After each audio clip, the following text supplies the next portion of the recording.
Estamos aqui reunidos novamente, hoje para falar de um tema muito interessante sobre o mito da cesárea agendada.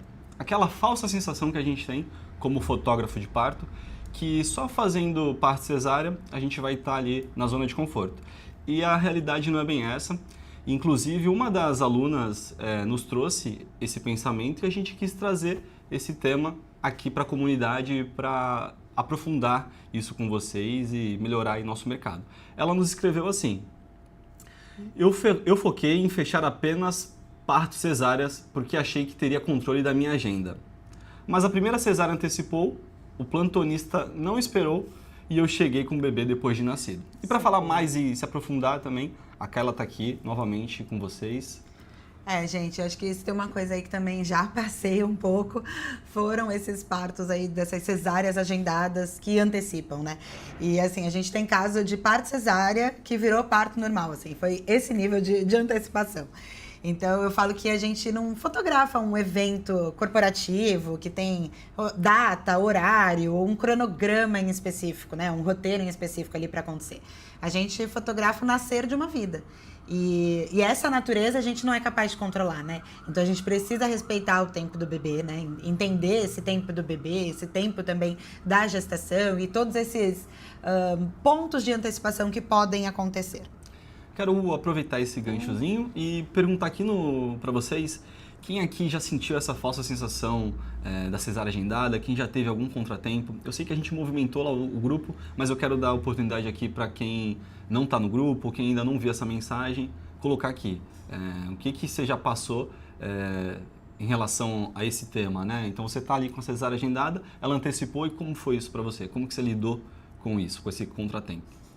Porque quando a gente vende as fotos de um parto cesárea, a gente não tá vendendo só ali as fotos, né? É uma entrega de disponibilidade, de presença, de atenção ali com aquela família, de disponibilidade total ali, independente mesmo do dia, do horário, né? Então, no fim, quem vai escolher ali como que vai acontecer é o bebê, né?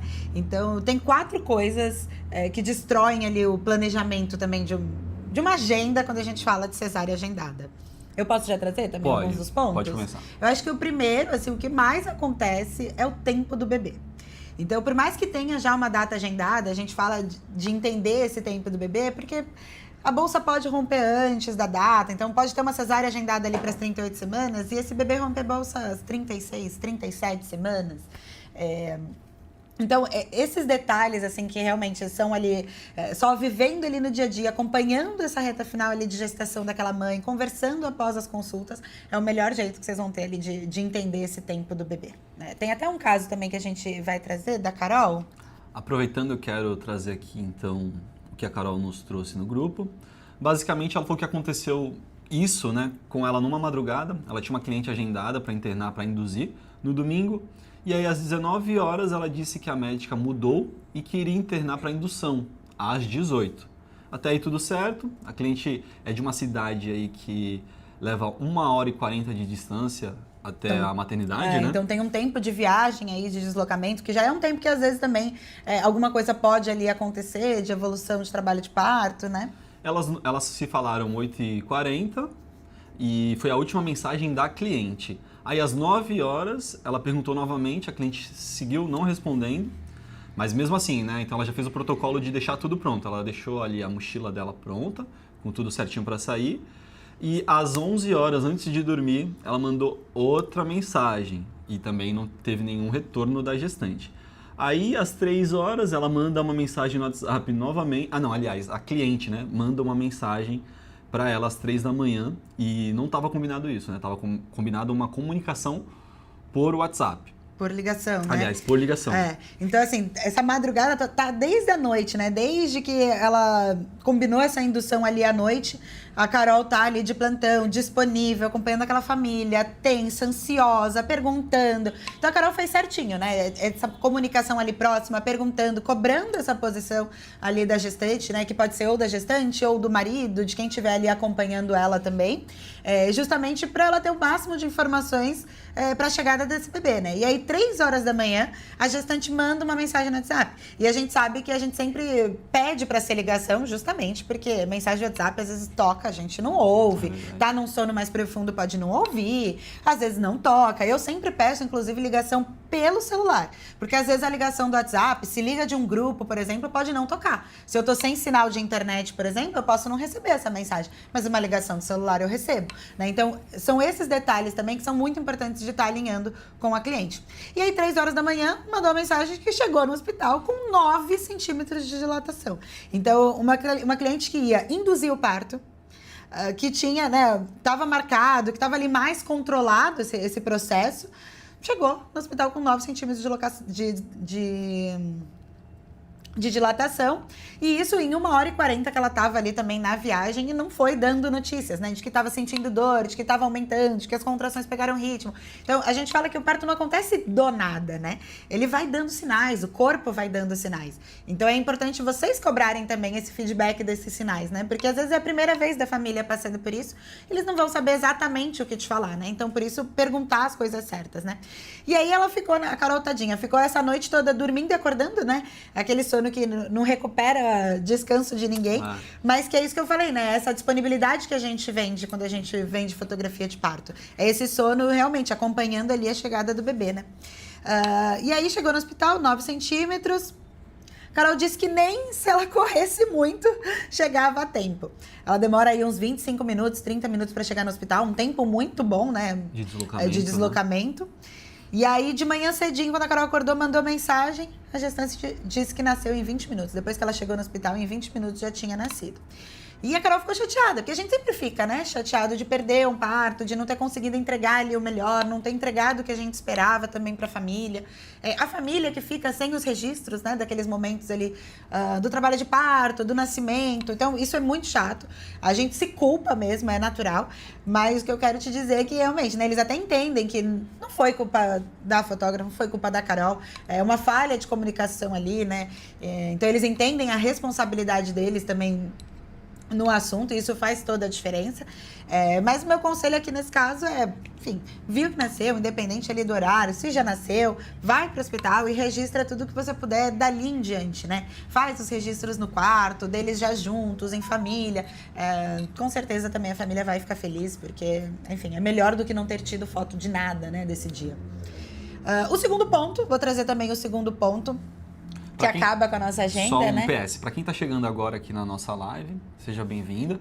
A Kayla, nesse momento, está falando sobre 4 coisas que destrói o plano daquela cesárea perfeita, né? Então, aquela sensação que a gente tem... Da agenda perfeita, né? Eu vou fazer só parte cesárea porque eu vou ter uma agenda mais controlada. Então, a gente está colocando aqui para vocês... Desmistificando tudo isso. Isso mesmo. E a gente vai para o terceiro ponto, então... Segundo ponto. É a dinâmica do hospital, que é um ponto muito importante para a gente avaliar, porque também acontecem os imprevistos. O que a gente quer dizer de dinâmica do hospital? Uma cesárea marcada que pode atrasar. A gente pode ter uma maternidade lotada, por exemplo. Uma cesárea marcada e aí entra uma emergência na frente. Então, aquela gestante que estava agendada para tal horário vai ficar para depois. E aí, com isso, já atrasa, por exemplo, 3 horas de sala. Porque até eles limparem toda a sala, liberar a outra família, levar a família que você está ali acompanhando. Então, só isso já vai atrasar ali do teu planejamento umas 2, 3 horas. E aí, se você marca uma coisa muito próxima uma da outra, como que você faz num imprevisto desses, né? Num atraso ali do hospital? E principalmente se a gente marca um evento que não dá para remarcar, né? Então, se a gente marca uma festa infantil num horário próximo, ou um batizado, um casamento, enfim. Eu falo que agenda de evento e agenda de parto é a mais difícil de conciliar. Se você não tiver backup, não vai funcionar. Porque são 2 eventos que você não consegue remarcar. Não consegue chegar um pouco atrasada, né? Não consegue chegar um pouquinho depois, remanejar o horário. Alguém vai ficar com uma falha aí, né? Ou faltando ali um registro, faltando um momento importante, né? Então, essas dinâmicas do hospital são muito importantes de vocês terem isso mais organizado, né? Então, se programar em questão de ter sempre uma backup ali junto de vocês. Então, tem até um caso também bacana pra gente trazer. Da Estúdio Miúda, o nome da aluna é a Juliana Barros. Aqui foi uma experiência que eu tive com uma das minhas primeiras clientes. Uma cliente com cesárea agendada para as 8 da manhã, chegou ao hospital e o médico de plantão solicitou que ela refizesse todos os exames, o que levou aí mais de 4 horas. Além disso, de última hora, ele não permitiu a minha entrada na sala para realizar os registros, mesmo já tendo autorizado previamente. Às vezes isso pode acontecer, não sei se foi o caso da Juliana, mas às vezes isso pode acontecer se a gente tem um parto, por exemplo, de uma prematuridade extrema ou um parto de risco, né? Então pode acontecer também do médico ali em cima da hora optar por não ter fotografia ali, né? E não sei se realmente, né, teve um risco ali que ele enxergou e que, né, na situação da gestante.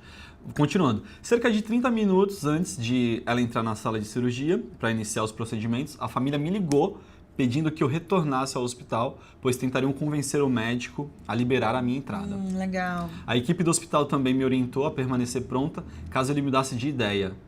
No fim, ele acabou liberando e deu tudo certo, mas foi um grande sufoco e gerou um grande mal-estar, principalmente para a mãe que havia planejado essas fotos há muito tempo. O meu conselho também nesse caso é sempre ficar pronta, né? Eu acho que a gente tem que ficar pronta para o plano inicial. E aí, se tivesse um imprevisto, se eles não liberassem, você já tá lá, não corre o risco de você perder algum momento importante, porque, e agora o médico liberou, eu vou correr pra ir, sabe? Então, eu falo, sempre segue o plano inicial. Então, se o plano inicial é cesárea agendada, tal dia, tal horário, fica pronta para aquele momento, né? E aí, se acontecer alguma intercorrência, alguma situação que precise remanejar isso, daí você se reorganiza, né? Mas eu acho que nesse caso, eu não esperaria em casa, realmente. Eu já seguiria para o hospital, esperaria lá, porque provavelmente o médico ia liberar depois, né? É um momento importante para a família. Eu falo, por exemplo, se essa gestante ou a família me pede também algumas palavras, eu trago isso, né? De que é um momento muito especial para a família e que o médico vai entender também a importância desses registros, que é uma fotógrafa especialista, então que ela não vai invadir ali o momento, invadir a situação, porque às vezes esse é o medo deles, né? Esse é o receio.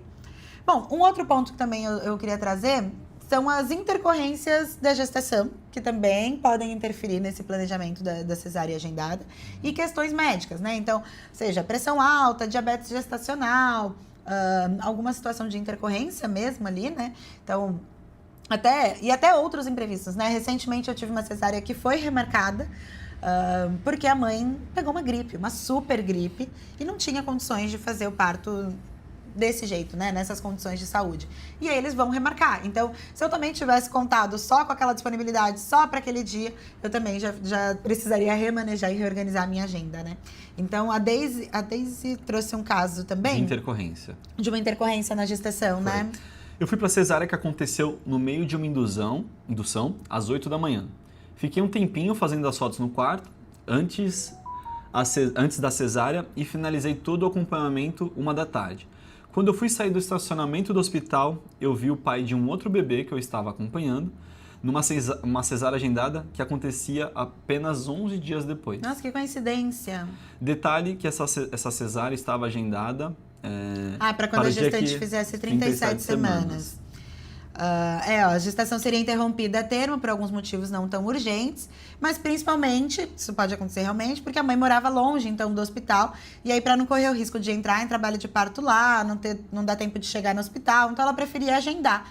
E antes disso, antes dessa data e das 37 semanas, seria um bebê prematuro, né? Então, como a mãe não tinha nenhum exame de risco de prematuridade, eles iam manter ali a cesárea para as 37 semanas.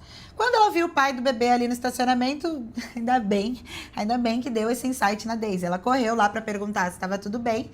E aí o pai disse que o bebê ia nascer hoje, que estavam internando e que o bebê já ia nascer, com 35 semanas de gestação. Então, por isso que eu falo também, não adianta oferecer disponibilidade a partir de 36 semanas, a partir de 37, de 38 semanas, porque o bebê pode nascer antes disso, inclusive antes das 35 semanas. A gente teve, por exemplo, gestações de gêmeos, né? Gestações gemelares, tendem a antecipar ainda mais. A gente teve um caso de um bebê de bebês de gêmeos nascendo a 31 semanas, né? De 31 semanas. Então, não dá pra gente deixar essas regras muito definidas, né? O importante é a gente estar sempre realmente acompanhando a família, colhendo esses feedbacks, né? Então, quando ela viu ali o pai e ele contou que o bebê ia nascer, a mãe já estava com contrações, com 35 semanas e 4 dias, mas no fim deu tudo certo. Ela tinha acabado de finalizar um outro parto, mas por pouco, por exemplo, esse pai não teria avisado ainda por ligação, ou ela estaria em outro parto e cruzariam as agendas. Então, de novo, a importância também de ter uma backup. Porque imagina se esse bebê de 35 semanas e 4 dias antecipa um pouquinho mais e pega justamente o horário da cesárea que ela estava lá às 8 da manhã. Então, são essas emergências que a gente precisa também ter esse cuidado, né? E o último principal também, que a gente já veio falando dele em todos os outros pontos principais aí desse mito da cesárea agendada, é não ter fotógrafa backup ali para te ajudar, não ter uma rede de apoio, né? A ausência da backup para quando você mais precisar. E não só em emergências do parto, não só em emergências de questões médicas, da mãe, da família, ou enfim. Mas até por questões pessoais. Então a gente vai trazer um caso da Gabs, por exemplo, que ela estava num evento pessoal, num momento de lazer, familiar ali, e a bebê estava antecipando bastante, assim. Então não estava ali realmente previsto na agenda dela, até porque se estivesse numa data ali mais próxima, eu tenho certeza que ela estaria na cidade, não teria saído da cidade. Mas é um bebê que antecipou bastante, né? Então, por exemplo, quando a gente fala de 35 semanas, 34 semanas, 36 semanas. 36 semanas é quase um mês aí de antecipação, né? Então, acabou pegando a Gabs de surpresa, né? Então, você conta um pouquinho. O que ela escreveu? Tinha um parto cesárea agendada para uma data X e quando foi 15 dias antes, a gestante entrou em contato, aliás, entrou em trabalho de parto às 3 da manhã. Só que eu tinha viajado para a formatura de um amigo e eu estava a quase 2h30 da cidade. Bastante. Tentei contatar os meus backups, só que nenhum deles atendeu. A gestante ficou sem a foto. Um outro ponto importante que eu identifico aqui também é essa dificuldade da madrugada, né? É difícil a gente ter uma emergência de madrugada e conseguir acionar essas pessoas de madrugada, né? Ainda mais porque a gente poderia estar acionando essa backup de uma forma surpresa também. Ela também não estava esperando esse acionamento, né? Então, o que é o meu conselho aqui da Gabs também? Vai se ausentar, né? Vai ficar fora da cidade, já organiza para ter essas pessoas em alerta para você na cidade, né? Então, se eu sei que eu vou fazer uma viagem, que eu vou ficar 2h30 de distância, que eu vou dormir fora, eu vou passar 2 dias fora, 3 dias fora, enfim. Por mais que não tenha nenhum parto já dando sinais, é bom deixar esse plano B, esse plano C, esse plano D organizado e deixar essa tua rede de apoio, esse teu backup acompanhando isso também, né? Porque aí se acontece uma emergência 3 horas da manhã, fica mais fácil de você saber para quem ligar, saber com quem falar, né? Do que tudo isso muito de surpresa, assim, né? Perfeito. Acho que a gente passeou bastante aqui com essas coisas que destroem aí qualquer plano de cesárea agendada. Trouxemos casos reais, né, de vocês, né, das alunas mesmo, quem tá, né? Já deu para ver que com fotografando. parto não tem agendamento nenhum, né? Não tem previsibilidade nenhuma, né? Agora a gente pode ir para a armadilha da agenda dupla. A gente tá falando aqui que o maior perigo realmente é acreditar que a cesárea vai te dar esse controle de agenda, né? Eu falo que é subestimar a nossa agenda, porque é contar com a sorte, né? Porque depois de todos esses imprevistos que a gente citou aqui que podem acontecer, marcar 2 eventos no mesmo dia, um parto e um evento, parto e ensaio no mesmo dia, já é colocar ali em risco, né? Já é subestimar a agenda, né? Então, uma fotógrafa que tem uma cesárea agendada para 9 horas da manhã e depois um batizado às 14, é contar com a sorte, é contar com esses imprevistos, com a sorte dos imprevistos, né? E quando a gente fala de eventos e de uma responsabilidade tão grande, que é registrar o batizado de uma criança, um momento tão importante familiar, o nascimento de um bebê, a gente não pode ficar contando com a sorte, né? A gente precisa contar com estrutura, contar com responsabilidade. Então, eu falo que é isso, né? Se o hospital atrasa 3 horas, por exemplo, 2 horas, já compromete, né, o seu horário do próximo compromisso. E aí, o que você vai fazer? Né? Você vai atrasar? Quem que você vai escolher, né? A gente não pode nem se colocar nesse lugar de uma escolha. A gente não pode atrasar a família do batizado ou largar a família do parto ali no meio do atendimento por causa do horário do batizado. Então, fica numa situação ali realmente muito difícil. Por isso que é tão importante ter esse backup, né? Essa rede de apoio. E se você não tem e fecha esses 2 eventos, você está correndo grande risco aí de operação, viu? Beleza. Aproveitando, a gente quer trazer aqui, né, o nosso método para você blindar a sua agenda. Então, alinhamento expectativa versus a realidade, né? Então, o que isso quer dizer? Deixa eu voltar aqui a minha tela com vocês. Já começa logo na hora de assinar o contrato, tá, gente? No atendimento já começa esses alinhamentos, né? Então, já explicando pra mãe como funciona, o teu acompanhamento, a tua disponibilidade, o teu atendimento, né? A gente deu um exemplo muito legal aqui também, né? Então, você fechou ali o seu contrato, você vai falar, Maria, nossa data é dia 10, né? A DPP. Mas se a partir da assinatura do contrato eu já fico sobre aviso para você, né? Sobre aviso com a disponibilidade total. Né? E se o Joãozinho quiser vir antes, eu estarei pronta, ou a minha rede de apoio estará pronta para registrar, né, o nascimento do Joãozinho. Isso o que vai acontecer? Vai tirar o peso ali da tua responsabilidade e vai acrescentar mais profissionalismo. Então, mais estrutura, mais né? estrutura. A gestante ela vai entender que vai ter alguém quando ela precisar ali, né? Quando ela precisar na hora da fotografia de parto. Né? Então, mais segurança, mais estrutura, mais profissionalismo, tudo isso eleva o teu posicionamento, te traz também mais segurança de operação, não só de operação, mas de viver a tua vida pessoal, né? Então, quando você já deixa isso alinhado e claro, que a tua cliente vai ter foto, seja com você, seja com a sua rede de backups, com a sua rede de apoio, isso te deixa mais tranquila também para, enfim, sair para almoçar, sair para uma formatura que fica a 2 horas do lugar, né? Então te dá um pouco mais de liberdade também, né? E eu acho que, falando de fotografia de parto, isso faz toda a diferença, né? Pra gente ter essa profissão de uma forma sustentável, a longo prazo, a gente precisa saber conciliar também esses dois momentos, né? O segundo pilar que a gente indica é você deixar um respiro na sua agenda. Então, como o exemplo que a gente deu, né, do nascimento e o batizado à tarde, se você não tem uma equipe, se você não tem uma rede de apoio, realmente você fica vendido ali naquela situação, né? Você acaba comprando esse risco. Então, tenta deixar um respiro de 4 horas aí na sua agenda, né? Entendendo tudo isso que a Carla trouxe, né? Todas essas, como eu posso dizer, né? Essas imprevisibilidades mesmo, né? Imprevisibilidades que possam acontecer. Então colocar também, por exemplo, se você tem esse batizado à tarde e o parto de manhã, já deixa alguém de backup para o teu batizado, para caso o parto atrase. Não é que você vai escolher prioridades ali, né? De quem você vai atender no dia e tudo mais. Mas é deixar... Eu falo que eu sempre trabalho com plano A, B, C, D... E assim vai. Porque justamente, assim, podem acontecer essas imprevisibilidades e aí a tua forma de segurança de estar totalmente entregue, registrando o nascimento daquela família ali naquele parto cesárea, que pode atrasar, que atrasou, é justamente ter uma fotógrafa backup para o batizado mais tarde. Então não é que você vai dizer não para outros trabalhos, tá? Mas sempre ter esse plano B ali para te dar essa segurança de atendimento, né? E a Carla fez uma ótima conclusão, né? Já inserindo aqui o pilar 3, que é ter a rede de backup, né? Ter as suas fotógrafas parceiras. Eu acho que esse é o principal, né? Não dá, gente, para trabalhar. Não existe contrato de fotografia de parto fechado sem uma estrutura de backup, sem uma estrutura de rede de apoio. Por isso que a gente fala sempre isso e sempre toca nessa tecla, né? De você construir a sua rede de apoio, ter as suas parceiras, né? Fotógrafas. Isso vai trazer mais segurança para a família, gente, porque é igual o plantão de equipe médica, né? Não é só um médico acompanhando todo mundo ali daquele hospital, precisa ter mais pessoas, né? Então, até quando a gente fecha um parto com uma equipe particular, por exemplo, o médico obstetra também tem um backup, também tem uma pessoa para cobrir ele se ele tiver um imprevisto. Porque a gente pode falar de inúmeros imprevistos, né? De vida pessoal, de saúde, por exemplo, né?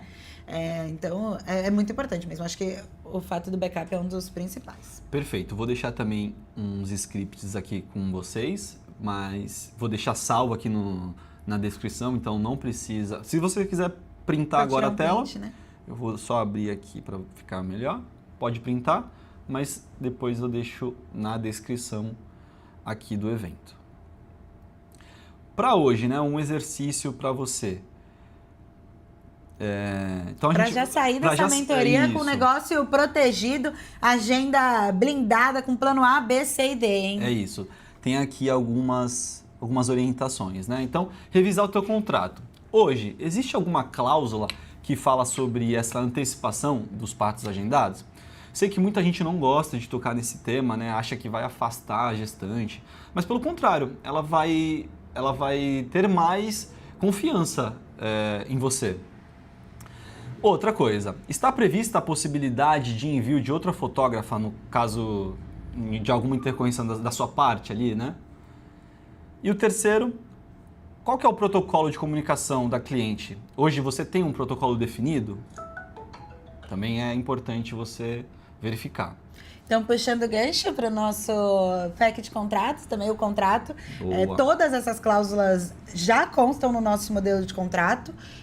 Com o tempo a gente foi aprendendo todas essas imprevisibilidades, tanto do lado hospitalar, quanto do lado da família, quanto do nosso lado como fotógrafos. Então é um contrato muito completo para fotografia de parto, e parto é essencial ter contrato, assim, porque realmente é um momento que envolve muitas emoções ali, inclusive da família, de não comunicar, por exemplo, das coisas serem muito rápidas ou das coisas acontecerem diferentemente do planejado, e aí você precisa estar protegida. E até dando outro gancho com o que eu vi recente no grupo, né? Vocês estavam falando muito sobre como comunicar essa questão do óbito ali, se pode constar no contrato ou não.